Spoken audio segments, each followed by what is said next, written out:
Grandma Rose set down her fork so quietly that it cut through the noise of clinking dishes and forced the entire table to still. I felt her eyes settle on me, warm but sharp in a way that made my heart tighten. "Kaya," she said. Her voice sanded smooth by years of travel and truth. "Why are you still renting that cramped little place in Brooklyn? What happened to the studio on West 86th Street that we put in your name?" My throat closed. I opened my mouth, but Mom was faster. "Oh," that Mom laughed, bright and brittle. "The apartment belongs to Jackson now." Across from me. Jackson didn't even look up from his phone. Dad kept eating, chewing so slowly it felt intentional. Grandma Rose did not blink. She dabbed the corner of her mouth with her napkin, folded it neatly, then pushed her chair back. "Finish your plates," she said softly, though the softness carried more weight than shouting ever could. "Then get your coats. We are taking a drive." Mom froze. "Rose, there is no need to make a scene." "A scene?" Grandma lifted her brows. "Lena, you have not seen a scene." Something inside me lurched. The room felt too small, too hot, too aware of years I could not rewind. Grandma stood, steady as stone. "Tonight," she said. "Kaya deserves the truth." I swallowed the burn rising in my chest. If you have ever watched a single moment split your life clean in half, you know the feeling in my bones right then. And if you want to stay with me through everything that happened when we opened that door later that night, keep listening because the truth did not wait politely. It hit like a storm. Grandma Rose did not speak again until we were in the car, the engine humming like it was holding its breath with us. I stared out the window, but she cut through the silence with the same quiet force she used at dinner. "I bought that studio for you when you were 16, she said. "Your name was on the deed from the first day." Mom shifted in the back seat. "Rose, things change." She was barely an adult. It made more sense for Jackson to... It made more sense for who Grandma's voice sharpened. Not raised, just sharpened. Dad cleared his throat. "We were managing the property. It was complicated." "No," Grandma said. "It was simple. I gave Kaya a home." Her words hit me harder than I expected. I remembered standing in that empty studio on my 18th birthday, holding a ring of brass keys tied with a white ribbon. Grandma had placed them in my palm like a promise. "You told me it was my anchor," I whispered. "And it still is." She said, "Unless someone has taken it." Mom exhaled sharply. "You're assuming the worst." Grandma kept her gaze on the road. "Tonight, I am confirming it." The car rolled north toward West 86th Street, and no one said another word. I still remember the call that started everything. I was 20, juggling freelance jobs and pretending I was not terrified of adulthood when my phone buzzed. "Kaya, it's me," Jackson said, breathless. "Dorms are insane. I cannot afford any of it. Can I crash with you for one semester? Just one." Mom's voice floated faintly behind him, urging, pushing. I hesitated only long enough to remember the promise I made the day he was born that I would always protect him. 3 months. I told him. "Then you figure out campus housing." He laughed in relief. "You are the best sister alive." 3 months turned into 6 before I could blink. His air mattress became a real bed delivered without warning. His clothes lined my closet. His gaming setup grew into 3 glowing monitors that lit the whole studio like a low-budget nightclub. One Saturday, I walked in with fresh linens for an Airbnb guest and froze. There were shoes I did not recognize under the pull-out couch, hoodies crammed into drawers I once used, and the faint smell of weed lingering in the air. "Hey," Jackson called from the sofa, half watching a game, half smiling at nothing. "Sorry about the mess." Mom said it was fine if I used more space. I tried to keep my voice steady. "More space, Jackson. This is my apartment." He shrugged without looking at me. "You are barely here anymore." Something inside me tightened. He was not wrong, but hearing it felt like a door quietly clicking shut behind me. That night, as I stripped the sheets for another guest, I realized Jackson had moved in, and somehow, I had started moving out. The money requests started quietly, almost gently, the way a leak starts before it floods the floor. Mom called one afternoon while I was exporting logo files for a client. "Honey, Jackson lost his part-time shift. Could you spot him $300 until next week?" Before I could reply, she added, softening her tone, "He is really trying." A week later, it was his phone bill, then his car getting booted, then groceries. The numbers crept upward, 400, 600, 800, always paired with Mom's practiced sigh. "He just needs a little help. You know how hard the city is. You are doing well. Kaya, do not give up on him." I sent the transfers because protecting him felt like protecting the studio, my studio, or what I still believed was mine. Then the co-op fees jumped. What used to be $875 a month suddenly became nearly $2,000. I forwarded the notices to Mom, confused. She replied almost instantly, "Do not worry about any of that. I am handling it with the board. Focus on work. You have so much on your plate." And I let her, because I wanted to believe she was helping, not tightening knots she had started tying years earlier. The truth caught up to me on a cold Sunday morning when I walked into the studio and saw Jackson asleep on the couch, phone glowing beside him. The betting app on the screen showed a negative balance of $9,400. My breath caught. I sent the photo to Mom. Her response came seconds later. "Delete those. Kaya. People judge." The call came on a Wednesday afternoon while I was revising a brand deck for a tech client. The number on my screen belonged to the co-op office for the West 86th Street building. "Ms. Brooks," a woman said. Brisk but polite. "We need your signature on the refinance package. If we do not receive it, the account will fall delinquent."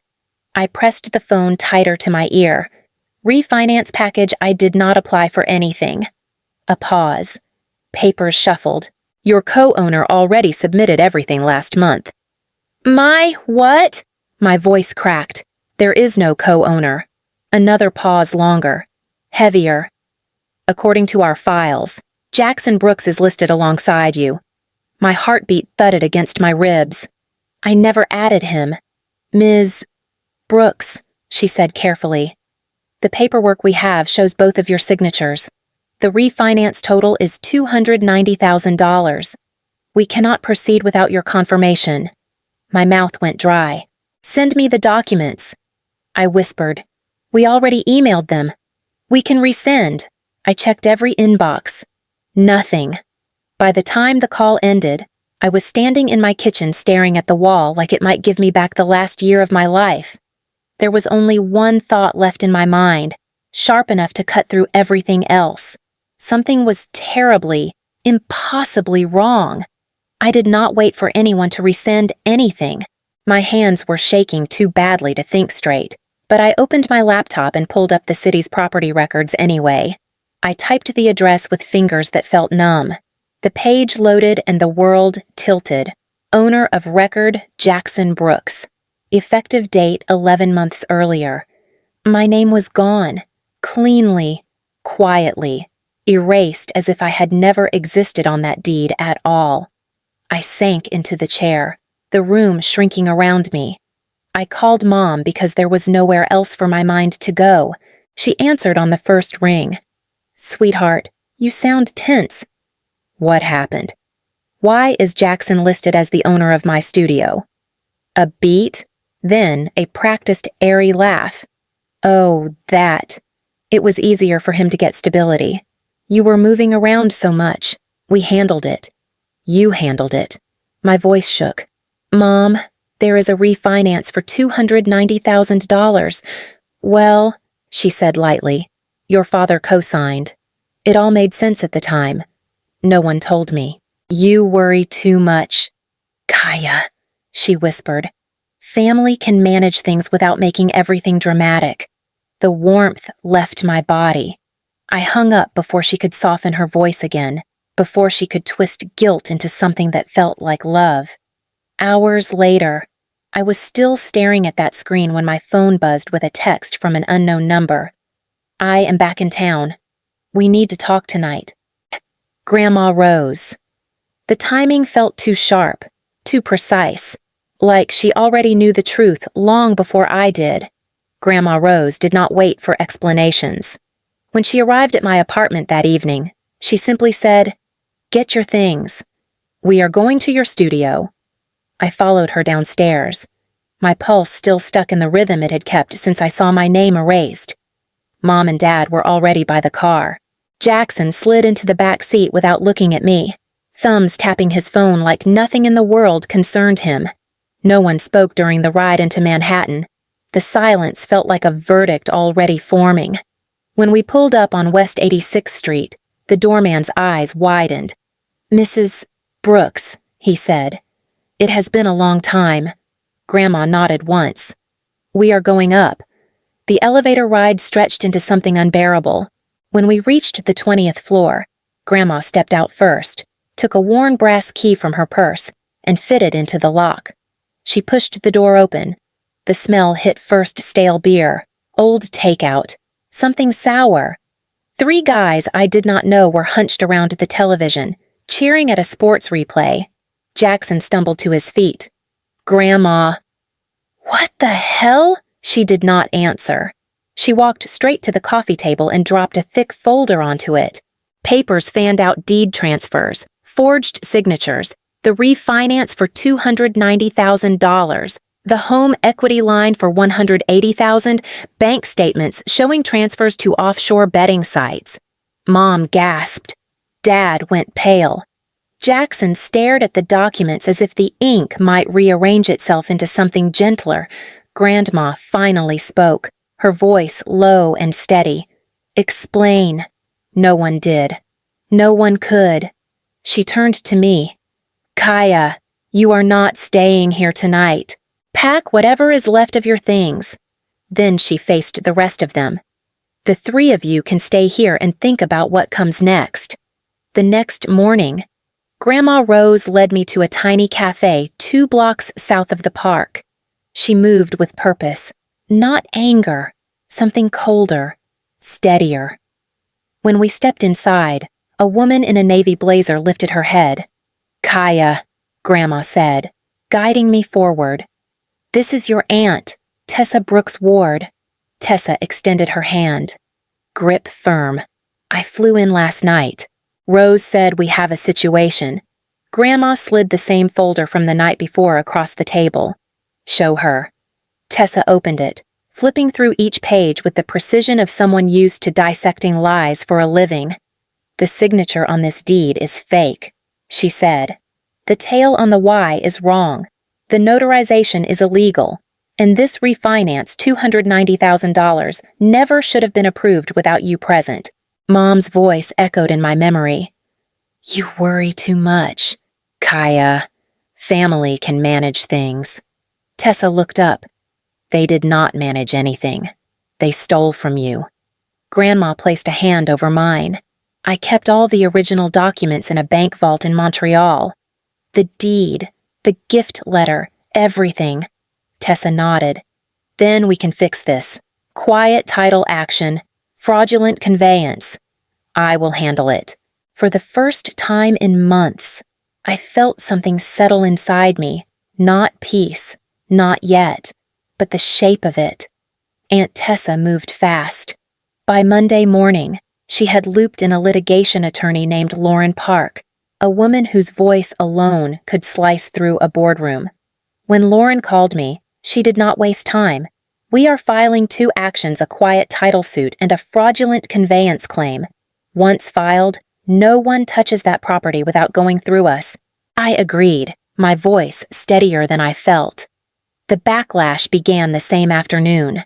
Mom left 12 voicemails, her tone swinging between wounded and furious. "Kaya, how could you do this? Your brother will have nothing. We could lose the house. You are tearing this family apart." Dad texted long paragraphs about loyalty, blood, and forgiveness. Jackson alternated between begging, "Please, I am getting my life together," and snapping, "You will be sorry when this ruins all of us." I blocked all three of them. Discovery came next, and it was brutal. Lauren forwarded screenshots, each one heavier than the last, Dad emailing a scanned image of my old signature to the paralegal who forged the deed. Mom wiring $15,000 to Jackson the day after the refinance closed.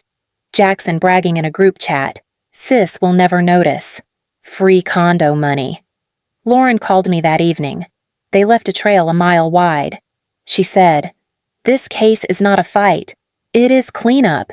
Her certainty steadied something inside me.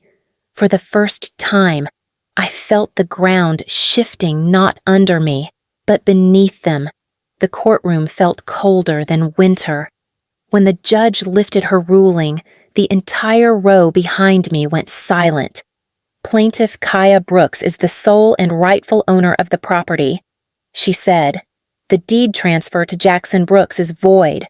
All debts remain with the defendants. Jackson Brooks is ordered to vacate within 45 days. Mom broke into muffled sobs. Dad stared at the floor. Jackson stormed out without a glance. Lauren touched my shoulder.